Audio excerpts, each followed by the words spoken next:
The sky above New York was dark, but not because of the night. Huge ships floated high above the clouds, silent and unmoving. They had arrived 3 days ago, and no one knew what to do next.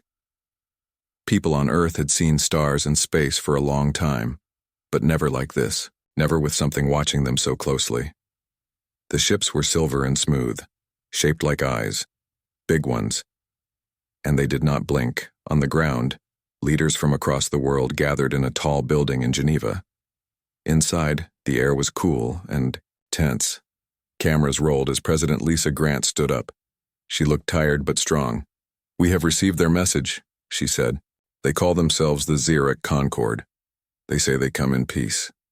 A man in uniform, Colonel Ethan Cole, sat near the back. He didn't speak much, but his eyes moved fast, always looking, always thinking. He had spent years in the Navy, then in space defense. Now he was here listening to words instead of giving orders. "They want us to join their council," said another leader, a woman from Europe.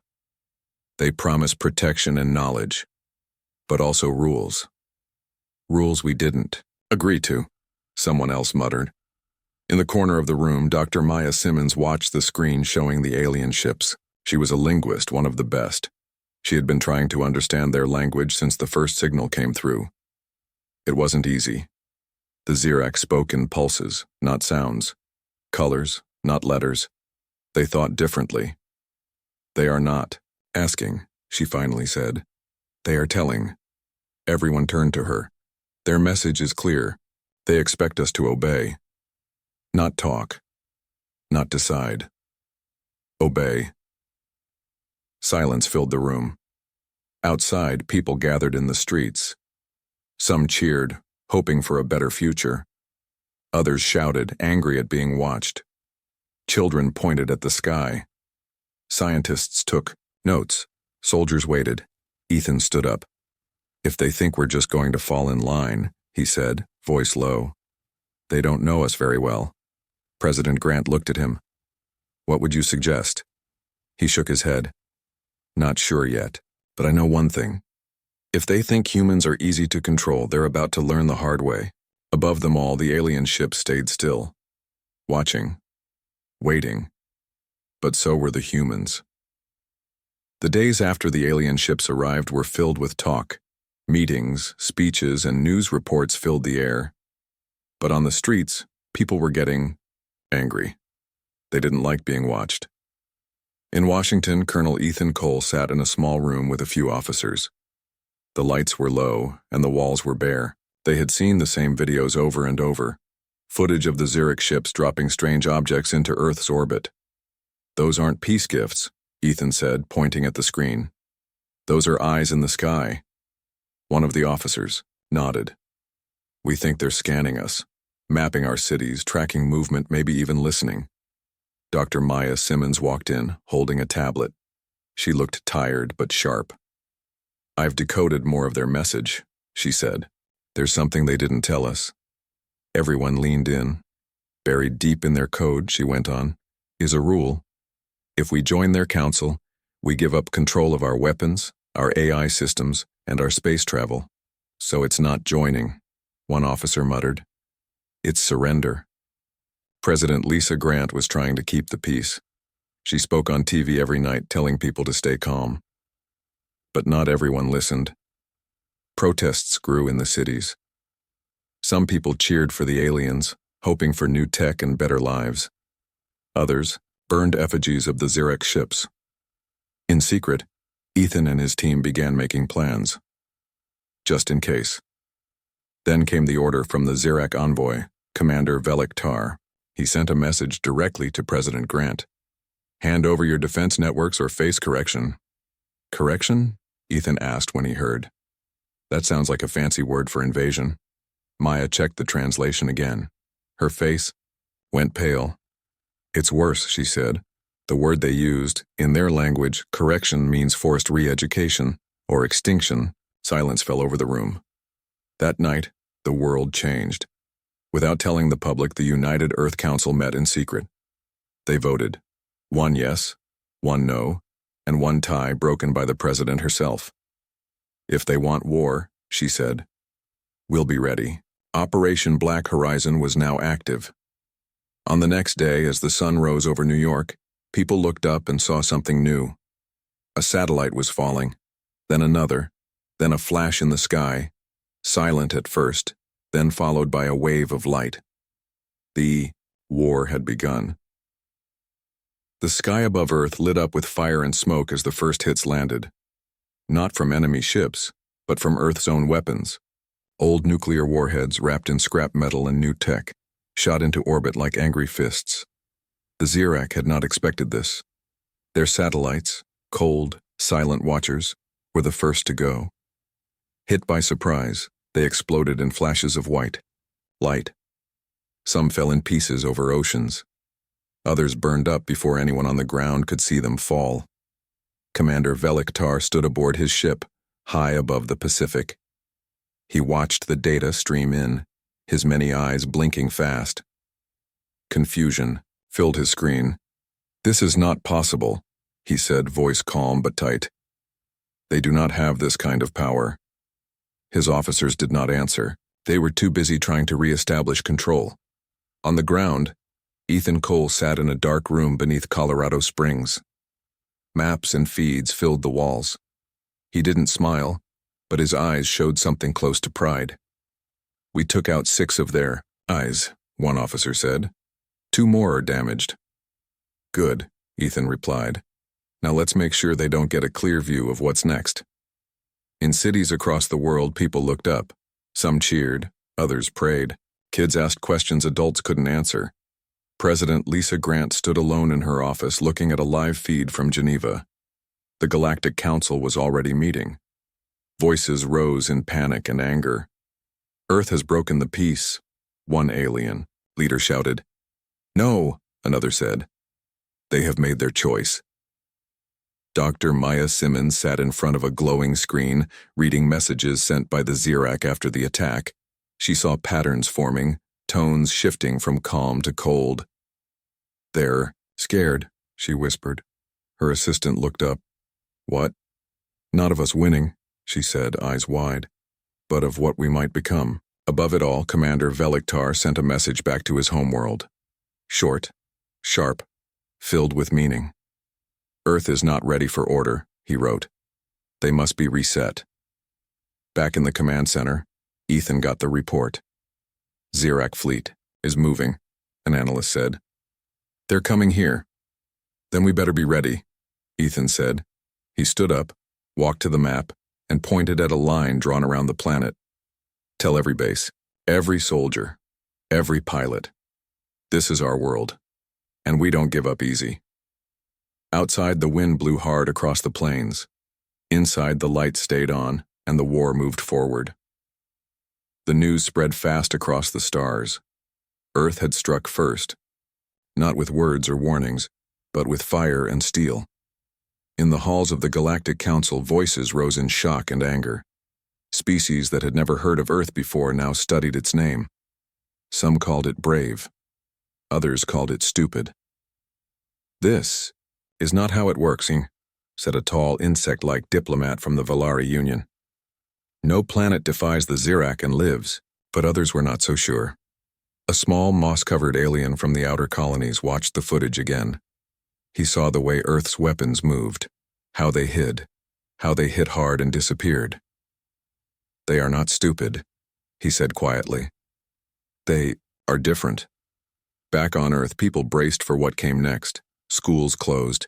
Cities blacked out their lights at night. Families moved to shelters built deep underground. Ethan Cole worked non-stop. His face was tired, but his mind was sharp. He knew the Zirac would come back stronger, faster. Dr. Maya Simmons sat alone in her lab, reading more of the intercepted messages. She found something new, a word used over and over by the Zirac. "Anomaly." "They don't understand us," she whispered. "They think we're broken somehow, like we don't follow the rules of war." President Lisa Grant stood on the balcony of her office, looking up at the sky. The alien ships were gone for now, but she knew they'd return. She gave a speech that night, broadcast to every home, ship, and station under human control. "We did not ask for this war," she said. But we will not run from it. We are not asking for peace on their terms. We are declaring our right to live free, as one world, as one people. Her voice was calm, but strong. Military bases across the globe worked without rest. Old satellites were turned into traps.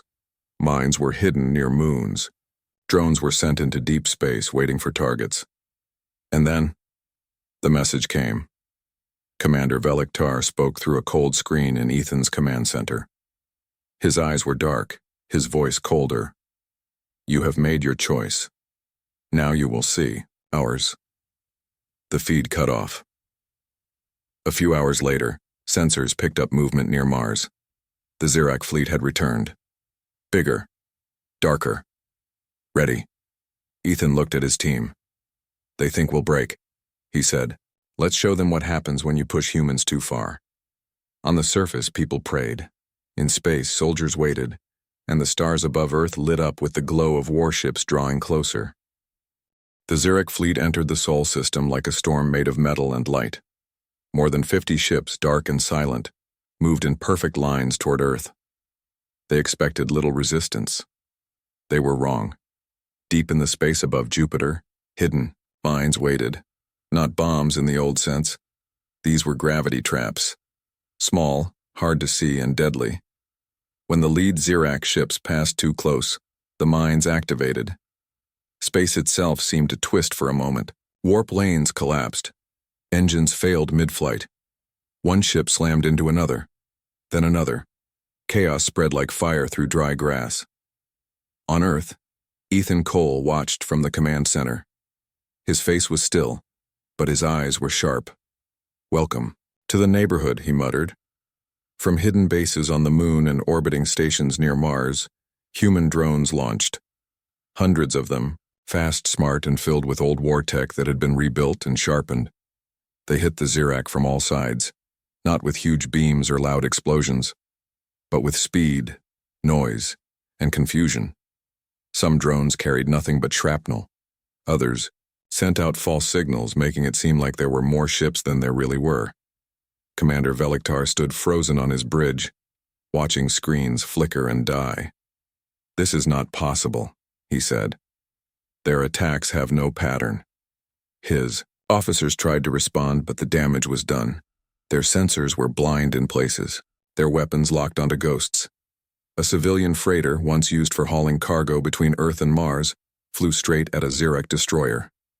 It had no weapons, no shields, only fuel and speed. It crashed into the enemy ship like a hammer. Fire bloomed across the dark. People on Earth saw the footage seconds later. Cheers broke out in underground bunkers and city shelters. Maya Simmons watched from her station, eyes wide. We're not fighting like they expect, she whispered. We don't follow their rules. President Lisa Grant stood in front of a live feed sending messages to every human colony. Her voice was calm but strong. Today we are not just defending our world, she said. We are showing who we are. We do not fall. We do not break. We fight. Above the planet, the battle raged. Zirak ships burned. Human drones fell. And, for the first time in their long history, the Zirak knew something they had never felt before. Fear. And as Commander Veliktar's ship took a direct hit, the great alien fleet began to pull back. Earth had struck hard, and it wasn't done yet. The Zirak fleet limped away from Earth's orbit, broken and burning. What was meant to be a quick correction had turned into something else entirely, a battle they did not expect to lose. On Earth, people watched the retreat on screens, big and small. Some cheered. Others stood in silence, still unsure if it was real. The war had come fast, hit hard, and left deep scars. In Geneva, the Galactic Council called an emergency meeting. Species that had never spoken before now raised their voices. This cannot be ignored, said the tall, insect-like diplomat from the Volari Union. Earth has broken every rule of peaceful contact. But another voice spoke up. This one came from a small alien with green skin and soft eyes. Or, the alien said, they have made their own rules. Commander Veliktar was gone. His Ship destroyed in the final moments of the battle. In his place, a new envoy was sent, and a calm cold being known as Sirakel. She did not speak in threats at first. She studied. She listened. And then she sent a message back to her kind. Earth is not weak, she wrote. They are dangerous because they do not fear death. They do not follow order. They fight like fire in the dark. On Earth, Ethan Cole stood in the command center, watching reports come in. The Xerac were pulling back but not leaving completely. They're scared, Dr. Maya Simmons said as she walked in, holding a tablet. Not just of us, of what we mean. Ethan looked at her. What do we mean? He asked. Maya tapped the screen. It showed intercepted messages, trade talks, and quiet offers from other alien groups. Some want to talk, she said. Some want to watch, and some want to learn. President Lisa Grant stepped onto the balcony of her office once more. Below, the city lights flickered back on for the first time in weeks. People were coming out of hiding. She gave a short speech that night. We didn't ask for war, she said. But we won't forget what we did to survive it. We are not part of their system. We are our own. Off in the stars, ships from faraway worlds began to move. Not toward Earth with weapons, but with messages, offers, questions, and for the first time, respect because the galaxy had learned something new. Humans were not easy to control, and they were not going anywhere. Months passed. The sky above Earth was quiet again, but the stars were not silent. Ships from faraway worlds now flew near human space. Not to attack, but to watch, to talk, to trade. The Xerac did not return in force. They sent messages instead. Cold ones, warnings wrapped in rules. Earth is dangerous, one message read. It must be studied, not trusted. But others in the Galactic Council saw things differently. A small moon near Alpha Centauri became a meeting place. Humans were not invited, at first, but their name was spoken often.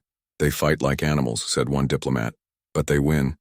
They do not follow orders, said another, and yet, they survive. Back on Earth, life was slowly returning to normal. Cities rebuilt, schools reopened, and for the first time in history, all nations stood together under one flag. Ethan Cole now wore a new uniform, Director of Interstellar Defense. He didn't smile much, but he slept better than he had during the war. Dr. Maya Simmons published a paper that spread across alien networks. It was titled, Why Humans Win When They Shouldn't. Aliens read it with fear and curiosity. President Lisa Grant stepped down after her term ended. She left behind a world that was no longer afraid of the dark. In her final speech, she said, We did not ask for this fight, but we proved who we are. We are not yours to rule. We never will be. On a training base in Texas, young cadets learned how to fight in space. One asked Ethan a question. Why didn't the Xerac see us coming? Ethan looked out at the sky. Because they thought we'd play by their rules, he said. We made our own. Far away, in the deep dark between stars, old Xerac ships still floated, broken, burned, and silent, a warning to any who might try again. Humans had fought back, and they had won, not with power, but with fire.